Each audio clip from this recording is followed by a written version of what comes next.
Dans cette vidéo, vous trouverez des informations pertinentes sur la nouvelle refonte CIRA.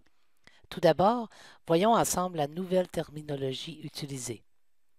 Ce que nous appelions réclamation est maintenant changé par demande de paiement. Lorsque nous parlions de refacturation, nous parlons maintenant d'une demande de modification. Lorsque nous parlions d'un acte de facturation, nous parlons maintenant d'un code de facturation. Ce que nous appelions le numéro de réclamation est maintenant changé pour le numéro de facture interne. Les renseignements complémentaires et les considérations spéciales n'existent plus. Nous les avons remplacés par divers champs. Le montant réclamé n'est plus envoyé dans la demande. Le calcul du montant est effectué par la RAMQ et cette dernière envoie le montant préliminaire si la demande de paiement est jugée recevable.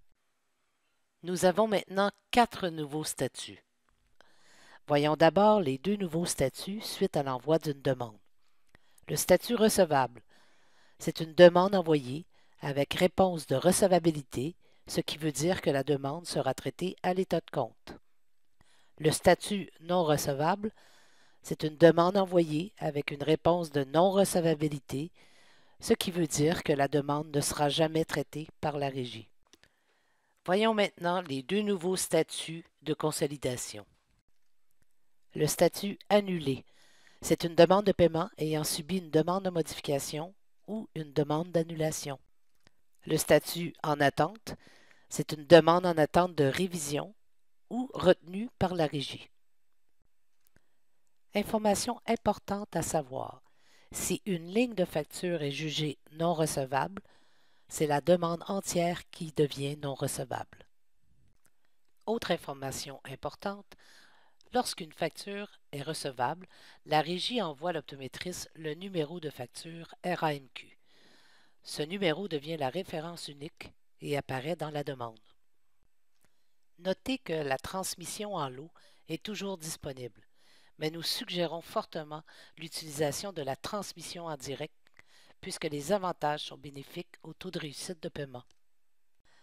Voyons ensemble les nouvelles listes de données qui ont été mises à jour précédemment. Ces listes apparaissent dans différents endroits dans la demande. Il y a la liste des codes de facturation, la liste des codes de diagnostic, la liste des éléments de contexte, dans le lieu de dispensation, la liste des établissements ainsi que son secteur d'activité pour un lieu codifié par la régie, par exemple.